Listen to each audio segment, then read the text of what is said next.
Danger alert! We have to get a danger alert out there because this video could get out of style quickly. If this player ends up getting traded, he ends up getting moved, he ends up going from the Winnipeg Jets to another NHL franchise before this video is made public, then I guess this entire video goes down the drain. Doesn't it? But today we're going over a conversation started out by Frank Seravalli on Frankly Hockey, his new show that is separate from Daily Face-Off and TSN. It's his own program, of course. And on Friday's episode of Frankly Hockey, Seravalli went out there and spoke about one of the new names on the trade market that is starting to get some interest. He expands on Brad Lambert of the Winnipeg Jets. There's tons of teams out there. He fits the age scheme that they're looking for. Calgary, probably Vancouver, the Flyers, Montreal you could see making sense. There's a lot of teams mentioned here that Winnipeg Jets prospect Brad Lambert could potentially go over to. And I will say, this was a few days old, this tweet, but I do think that the Brad Lambert conversation is not going to die down until the guy inevitably gets moved. And I say that fully knowing that he could get moved an hour before this video is public on YouTube, and thus invalidating the need to even make a commentary like this. But ultimately, Brad Lambert is a guy who fits a lot of the age demographics that these teams would be interested in. You look at the Montreal Canadiens, okay, Suzuki, Caulfield, Doc, these guys were all 2017 to 2019 guys. Slafkovsky was a 2022 guy. Lane Hudson, also a 2022 guy. You have Ivan Demidov, who is a 2024 guy, and then some other players like Michael Hage and others that could be interesting prospects in the long run. Żurawski was taken this previous draft. But Brad Lambert is a 2022 guy. He could have gone first overall in the 2022 draft above Juraj Slafkovsky had things just gone his way a little bit in his draft-eligible season. It was him, it was Matthew Savoy, it was Shane Wright that were all projected as number 1 overall picks once upon a time.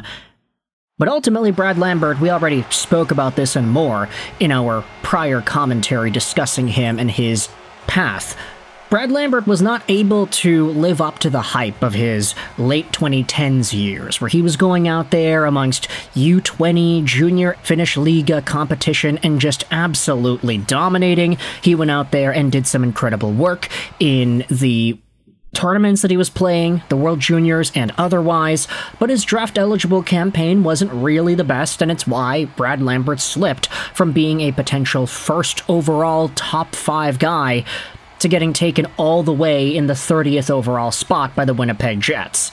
He's 21 years old, 6 feet, 183, a right-handed forward, center right wing, and you could definitely see those skills be put back on display when he made his way over to the Seattle Thunderbirds post getting drafted.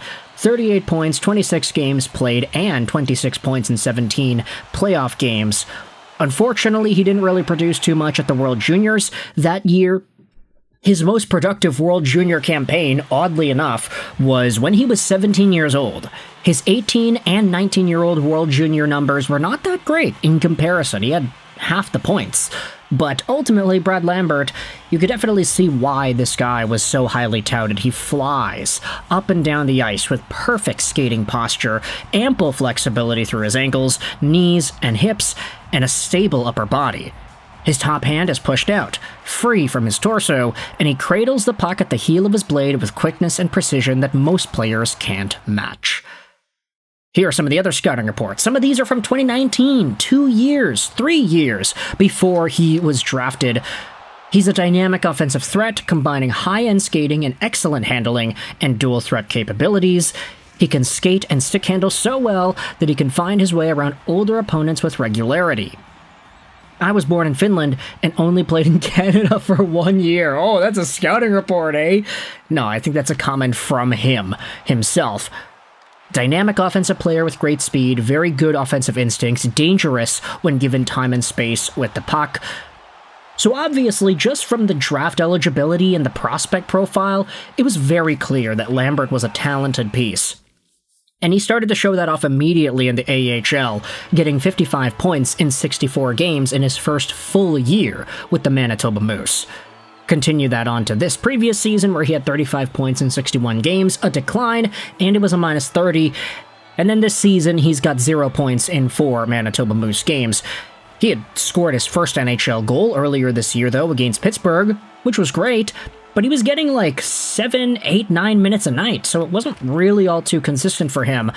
We are starting to see this pattern, and it was talked about by Elliot Friedman and others, but Brad Lambert, Pavel Mintyukov, you had Andrei Svechnikov over in Carolina. If these young dudes don't get the playing time that they feel they deserve, they are not going to be afraid to speak out and say, yeah, no, I kind of want out. And so, for Brad Lambert in particular, we are starting to see maybe a similar path for this guy. I think a lot of folks in Vancouver would like and welcome the addition of a Brad Lambert onto the team, but not at the cost of like a Connor Garland or whatever. If this is going to be the center that Vancouver is looking for to fix the team, maybe Patrick Allvin's thinking a little bit too optimistically about what Lambert could be in the now.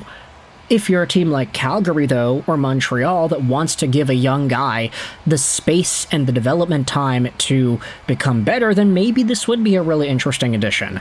For the Philadelphia Flyers, I kind of wonder what Rick Tocchet's coaching would do to a guy like Brad Lambert, because honestly, I don't understand the way Tocchet is able to work these guys anymore.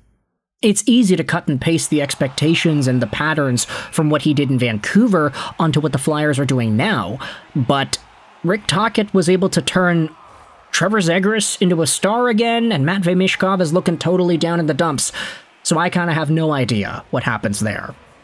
You could also debate maybe the Seattle Kraken go out there and grab Brad Lambert because, of course, his uncle is Lane Lambert, the head coach of that team. Anyways, that is totally unrelated to the subject. I just thought that it would be an interesting tidbit of info. You could also debate that maybe Philadelphia doesn't really need Brad Lambert because, hey, he's not necessarily a full-time center. He can mostly play on the wing. That's where he's comfortable at this point, at least. But there was a good chunk of his development that saw him as a center, and it's why a lot of folks said, hey, Wright, Savoy, Lambert, each of these three guys can be potential franchise-altering pieces, and, you know, I don't think necessarily that any of them have lived up to that yet. We all know they did slip in the draft. None of them were taken first overall. Shane Wright, drafted 4th by Seattle, will always be a memory in my mind. But either way, Brad Lambert, Montreal, Philadelphia, Vancouver, Calgary.